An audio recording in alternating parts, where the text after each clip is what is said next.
What would it take for you to want to spend countless hours and dollars building your machine up just to take it out and completely destroy it? It may sound a bit crazy, but for the drivers at the punishment at the Peak Demolition Derby, that's exactly what these guys live for.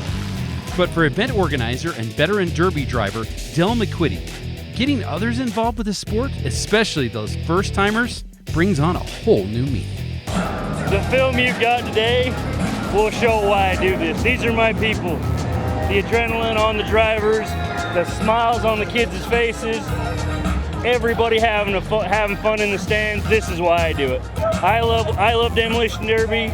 I'm a builder, a driver, promoter. I love every part of it, and I want people to experience the same thing I do.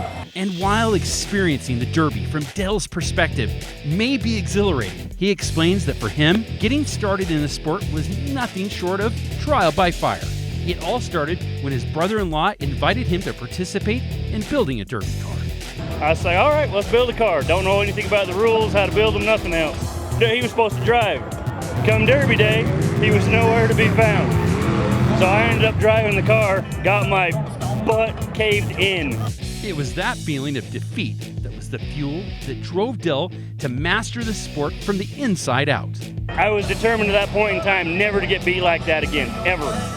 So, built better, started building my own engines, learned all the tricks of the trade, and just got better and better and better. Once Del was fully committed to the Derby life, it was only a matter of time before he began promoting and organizing the events, but he'll be the first to admit there is nothing like the thrill of being behind the wheel. Driving is 10 times more fun than putting on a Derby.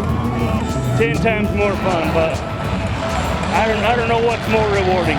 For driver Spencer Proctor, he got his start with his brothers, who were initially participating in a more expensive hobby. Restoration. We used to buy cars and fix them up, and then found it was a lot easier and cheaper to find junker cars and crash them.